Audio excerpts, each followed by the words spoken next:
Hello and welcome to another edition of the Mouthy Money podcast. This week we are looking at pensions, a slightly specific issue around pensions, but something that is increasingly important, especially as people kind of accrue more and more pensions as they go through their careers, and that is firstly, there's kind of two bits to it, really, I guess. Losing pension pots, and then what you do when you find those pots and you want to bring them all together. So I'm joined today by David Henderson. David, hi. Hi, thanks for David, having me. just Yeah. introduce. Thanks very much for joining me. Just introduce yourself to the listeners first. Let us know who you are and where you come from. Yeah. So, hi everyone. Thanks for having me, Ed. Great to be on the podcast. So, yeah, I'm David Henderson. I'm head of pensions at Penny. We'll come into what Penny do in a bit, I guess. But my background is I've worked in financial services for over 20 years. Like most people, kind of fell into it. So I started off at a company called Hargreaves Lansdown, their major investment platform in the UK. Typical sort of graduate role, and I was answering the phone, speaking to up to 100 clients a day. So you get to learn a lot about people, why they invest, what motivates them, and also how the industry makes it or can make it complicated, and the use of jargon and what we can do to make it simpler to help people invest. So I've worked there for 20 years, and I've been working at Penny for a couple of years now, helping them grow the proposition and helping people track down their lost pensions. So Penny is effectively a pension tracing service that brings together all you will help you find and bring together all your kind of small pots and things you've got. Is that it in a nutshell? Yeah, that is it in a nutshell. So Penny, it's an app, so everything is done through the app, and we help people, like you say, track down their lost pensions. So to date, we've tracked down over £300 million in lost pensions for over 40,000 individuals. So we help people understand what pension they have, where it is, the value, and if they want to then consider consolidating it and moving it to Penny with other lost pensions that they have, we facilitate that for them, and then we help them invest it going forward. So the reason why we've got you on today is really to do with an interesting story that you've brought to us from somebody who is actually a Penny customer. Now, customer's name is Gary, and as I understand it, Gary decided to come to Penny because he was aware he had a series of kind of small pension pots that but he wasn't quite sure where they were. And going through the process with Penny, he found is it 11 different 11. pots? Yeah, 11. Yeah, it's an extraordinary number, and I think obviously reading his story, his career has been such that he kind of contracts into lots of different kind of businesses, ends up with a kind of little pot for 6 months here, 6 months there, and has ended up with this kind of clutter of pension pots, and he's not got all the paperwork for it. So first, I think it's fantastic to be able to helped him kind of track all that down. But it's kind of like a big number to highlight what is an increasingly big issue and in the market. Why is it such a growing issue in that sense, and how do people end up losing their pension pots? Yeah, so I mean, 11 is a lot. There are more. There's more. There's examples of more than that, but Really? typically you're looking at three or four. And Gary's not unusual. I spoke to him, and basically his backstory, like you said, he contracted quite a lot. You don't really pay attention to your pension when you're doing that, especially if you sign up for a new employer. Especially when you're a bit younger, the last thing you look at used to be your pension, what you're paying, and who it's with. You might get a piece of paper come through, and that's it. And you speak to so many people who, when they do this, or when they're contracting or working in different places or changing jobs frequently, they don't even realize the money's theirs. So they kind of think when they leave their employer that it stays with their employer, and it's not the case. It's your money. And Gary was a prime example of someone who just sort of had a light bulb moment, track down his pensions, and every time we found one of them, the app pings and sends him a little message, and he said it was like winning the lottery each time. There's different values of these pensions, but he enjoyed it, and he liked the fact that we could pull them all together for them. Why that's more of a problem these days, or how people lose pensions, I guess there's a few common ways. I guess, Ed, have you moved house recently? Have you ever moved house in the last sort of couple of years? I yeah, we did actually. We moved, so we actually moved. Well, we moved out of London in 2021. Then we lived somewhere for 6 months, and then moved again. So yes, we probably have moved a few times Yeah. in the past few years. So you're probably a classic. Well, I don't know how you are with your sort of life admin, but I'm pretty bad at that type of stuff. So when I move house, I'll maybe have my mail forwarded for 3 months, then another 3 months until I eventually update everyone that I deal with and update my address. And people lose track of their pensions when they move house. People lose track of their pensions when they change name. They might get married. But typically, I guess losing pensions isn't the right term. It's more forgotten pensions. So Gary didn't lose any of his pensions; he just forgot about them. So it's a growing problem. There's 28 billion pounds, more than 28 billion pounds in lost pensions out there in the UK. And one of the main reasons for it, aside for moving house, etc., or one of the main triggers for it is about 10 years ago, the government introduced something called auto enrolment. And this was great. It meant that everyone basically who was employed would be enrolled into a pension. So you pay a certain amount in, your employer pays a certain amount in, and that's great. Everyone's got a pension now. 10 million more people are enrolled into a pension that weren't previously. But what that does mean, the unintended consequence that wasn't really known at the time was, sort of habits around work, more contracting, people changing jobs more frequently, just means this issue of lost pensions has been increasing over the last decade. So that's why there's more pensions out there that are lost, and that's why it's becoming a bigger issue. So what was a well-intended initiative of auto enrollment has created this problem of lost pensions. So we're keen to make sure that people, are aware that it's their pension, their money, and engage with it, and use it to plan forward for their retirement. And it is kind of one of those unintended consequences in the kind of the big fundamental changes, like you said, that we had in the way pensions work, where you kind of think about, uh, well, certainly my parents' generation, anybody who was kind of in work in the 70s, 80s, and even before, you would get a final, what's called a final salary pension, or the industry calls a defined benefit pension, where you kind of, and you work for the same employer for 40 years and then you cash it in and that's it. You kind of one pension and done, Yeah. sort of. And with the introduction of auto enrollment, partly, but then also the introduction of what we call defined contribution, which is you basically get in as much as you get out. That was a kind of fundamental shift in the way pensions work, and that means that, and the nature of the way that work has changed, where people do move through jobs more frequently than they did in the past, means that we end up with all these little, yeah, sort of side pots and bits and pieces everywhere, and there's a lack of education, really, isn't there, for telling people, you need to keep on top of this, and you need to do this, that, and the other, and this kind of thing, and it's not like a bank account where you just have one and that is your bank account. You get a new one every time, and I think people, it's very easy to just lose track, isn't it? It's Yeah. and Yeah. Do you think, I mean, there's an education thing here as well in terms of making sure that people keep on top of it, because surely these pots that are going forgotten are also maybe not being managed right as well. Do they, is there an argument there too? I think, yeah, there's quite a few points you've picked up on there. So going back to the defined benefit pension Sorry. schemes or final salary, yeah, kind of the nickname, the gold plated pension schemes. I remember when I was working at Hargreaves Lansdown, we'd have quite a few sort of BA employees, cabin crew, for example, who'd call up and they get a valuation of their pension, and it was like £1 million pot, and they had no idea. And that type of scheme these days is, it's just not realistic because it's expensive for the company to manage. There's an element of risk in it. And with the introduction of auto enrollment, those people coming in at the bottom of the funnel are on DC scheme, defined contribution schemes, like you said. So they're kind of sort of trying to rebalance it. So I think now in the FTSE 100, there's maybe only one active DB scheme for new members. So that's a real shift. So my parents, your parents would have probably had defined benefit pension schemes, and they're lucky to have that.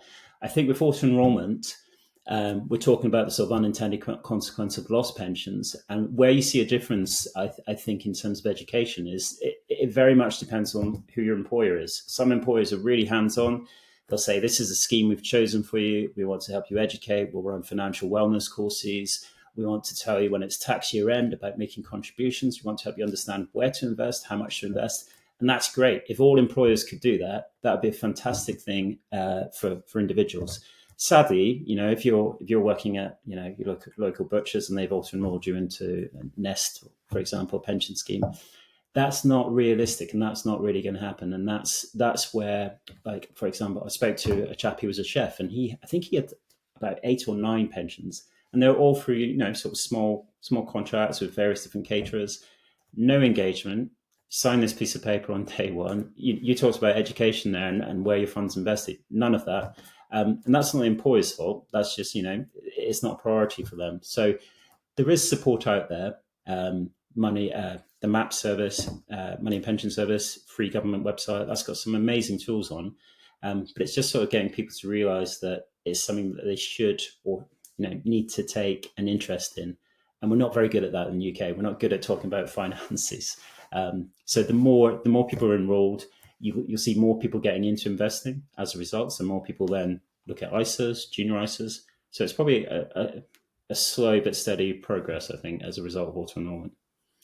And this is what's, fundamentally really important is if you've got these pension pots that are not doing anything. I mean, if you leave them for long enough, because typically what happens is when you get auto enrolled into a scheme like Nest, which is by far the biggest out there, and it is one that many companies use, you're going to go into their default fund, which is probably fine. And I haven't looked at the performance figures or something like the Nest default fund, but last time I checked, that they do, it does okay. It's not not terrible by any means, sort of thing. But there is also other risk where, well, if you get into your 50s or even 60s and you've spent 20 years and these pots are still invested in a way that perhaps was right for you when you were 30, but is not necessarily right now, and nobody's actually doing anything to chivvy you along. Obviously the pension schemes are supposed to have duty of care in that sense and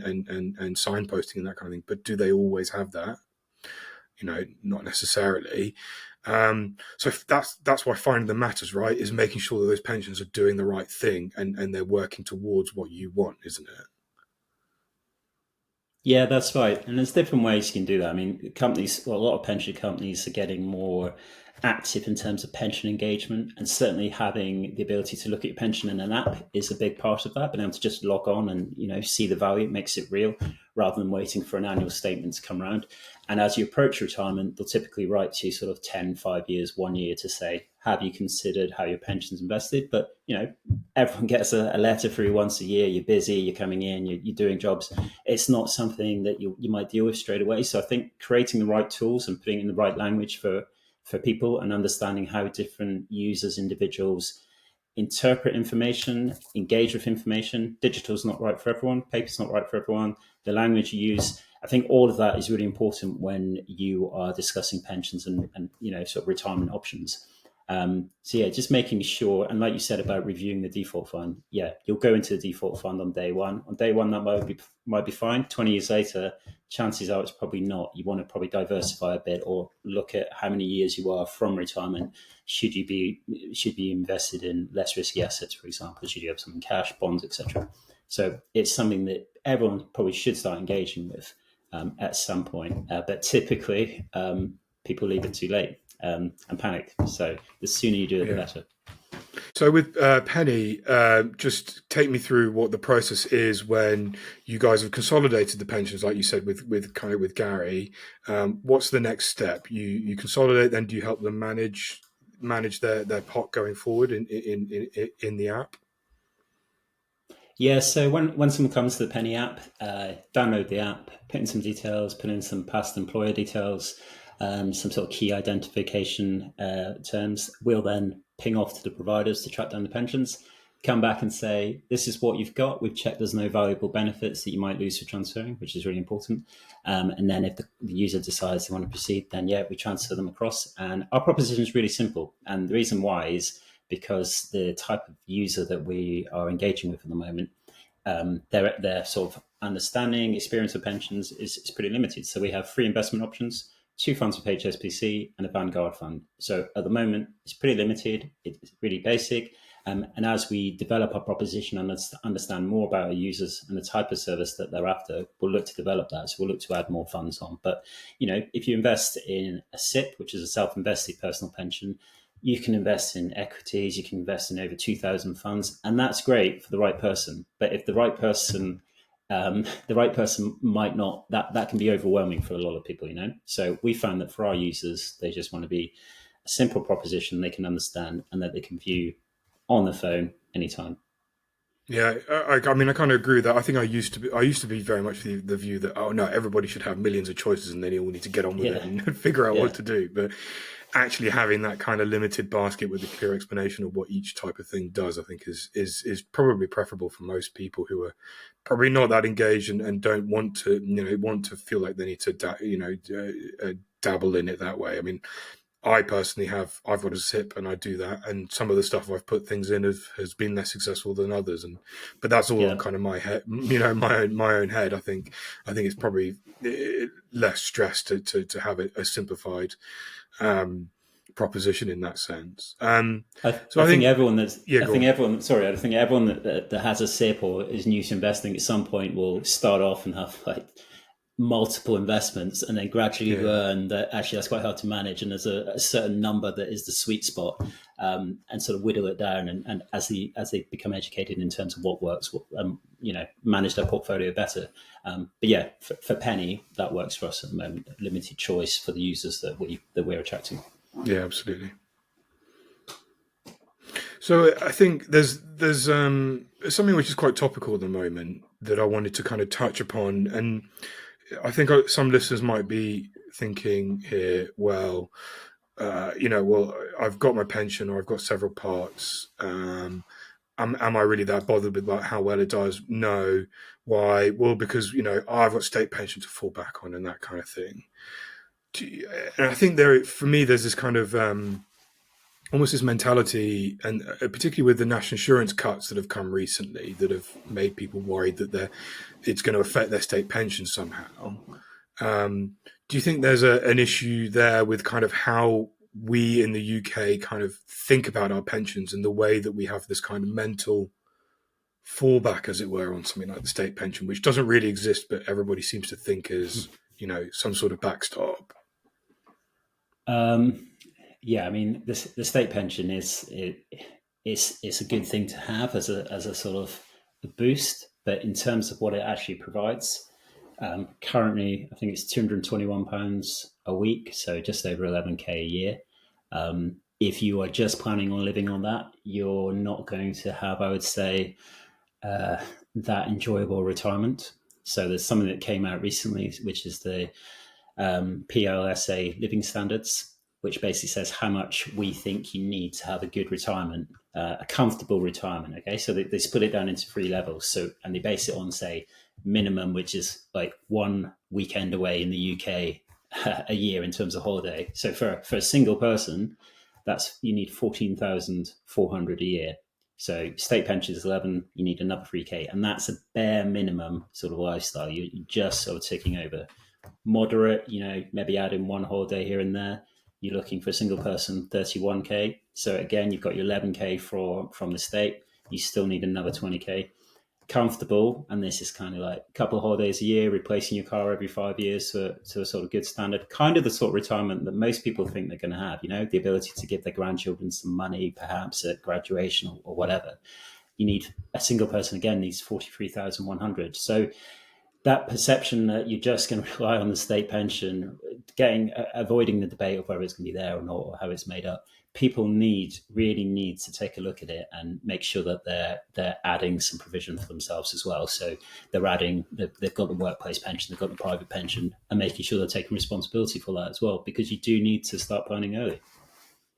And it's those, I mean, those figures are a really, really nice illustration. And those are kind of today's figures, right? This is, Yeah, yeah, if someone who's listening who's kind of, even 40, 50 years old, in 20 years' time, 20 years worth of inflation means that those numbers are going to need to be much bigger anyway. And they would have been exactly. smaller 20 years ago. So you've got to have some sort of provision that keeps up with inflation at the very minimum. Yep. keeps ahead of it, preferably.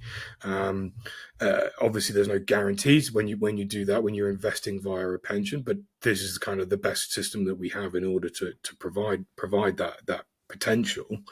So it's really important in that sense to be engaged with it and be alert to what you need to do. And I think um, it's one of those pensions is like one of those really difficult topics where it's the ultimate conundrum where you have to think about your future self, don't you?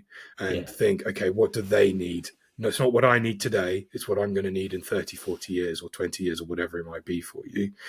And it's so hard because the availability of that money now, or the inertia is strong.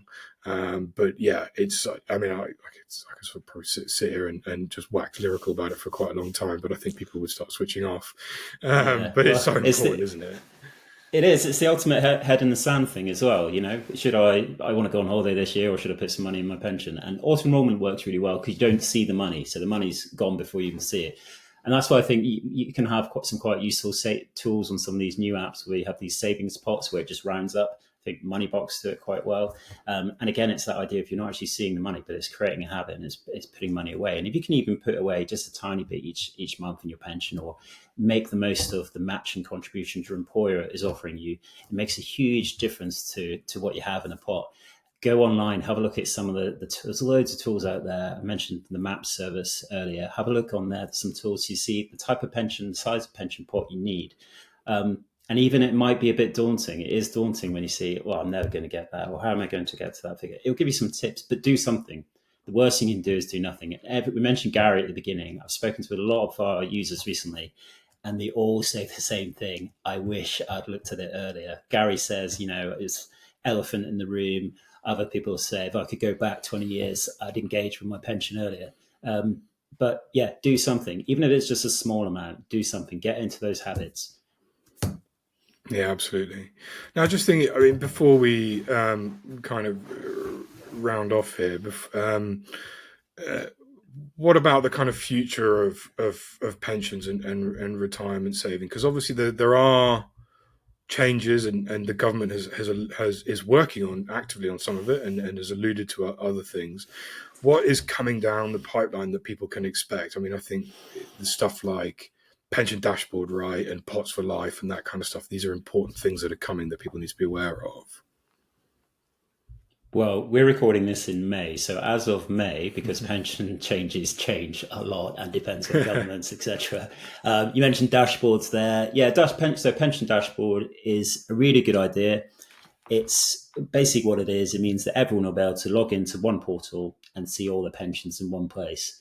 And that is a fantastic starting point because it just gives you reassurance. It's kind of like we've spoken to quite a few people on this who've done a lot of research and how these models have worked overseas in Europe. And it just gives people a sort of sleep easy feeling. So suddenly you go from, oh, okay, I've got 10K here, I've got 20K here, and this is what it means. And it also shows your state pension entitlement alongside.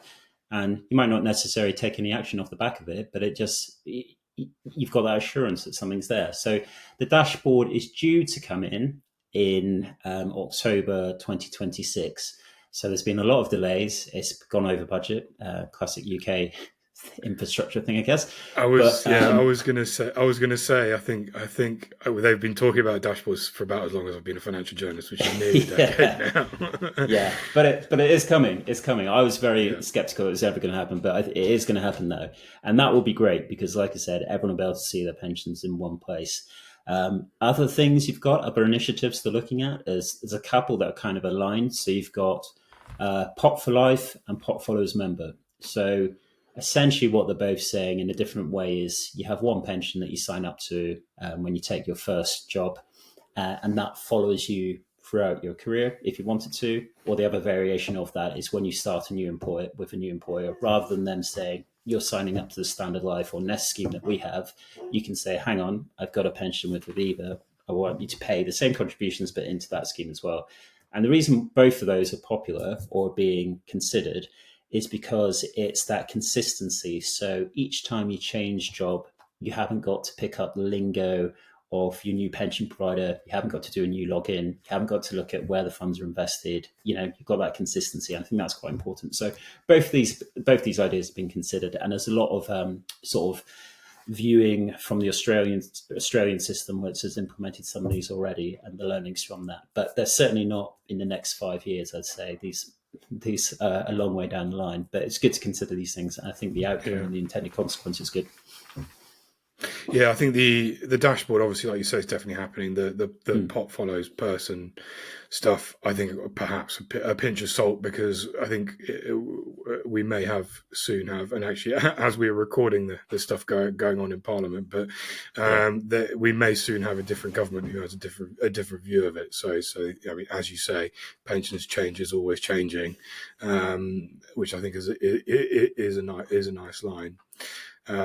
David, but I think dashboards. Yeah, sorry, just interrupt. Dashboards, I think, are really important, because what they're doing is they're forcing pensions to come into the digital age. So they're cleaning up the data. What they're also doing is creating the opportunity for people to see not just their pensions, but all their investments and all their assets in one place, and that's through something called open finance. So suddenly, in maybe 5 years' time, you'll log in, you'll see your ISA, you'll see your pension, you'll see your bank account, you'll see any debt that you have. And that will be really important. We talked about financial education earlier. Knowing what you've got and what your liabilities, etc., are all in one place. I think that's really important. Brilliant. David, it's been really, really, really interesting to have you tell us about Penny and the issue of kind of lost pensions. We do have a new little segment that we're introducing into the podcast, and I'm afraid you are my first, my guinea pig, unfortunately. Okay, great. Thanks for the heads up. Well, I emailed you first thing this morning just to warn you. So we're doing quick fire questions. This is just to get to know the guests a little bit beyond kind of the main topic that we're discussing. And the idea is, as we go along, we get a picture of all of our guests who come onto the Mouthy Money podcast. So we're just going to ask 4 questions about you and your kind of life in money. So I'm going to rattle through these. Don't think too hard about the answers, but don't feel like you have to give anything away. So here we go. What is, and here's the first one, what is one money gadget or piece of tech or app that you don't think you could live without? Okay, so I haven't got any sort of really snazzy answer here. There's no like secret app that I use, but I would say Monzo. I used to be with HSBC for a long time. When you go to university, they set you up a grad scheme.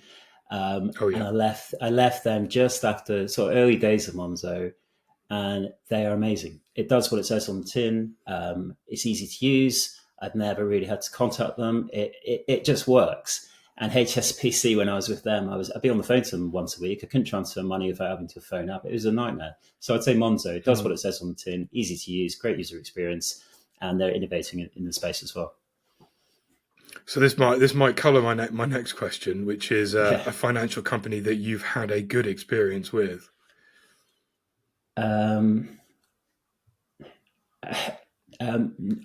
Nationwide, and that's again not a particularly glamorous answer, but I got a mortgage with them a couple of years ago, and they just kept me updated. Mortgages, the whole process of home buying is a nightmare, isn't it? And in terms of what's happening, next steps, and I just found again they did what they said they were going to do. They kept me informed. I got the text messages through. They did it was on time, and you don't go into that sort of information vacuum. So yeah, Nationwide.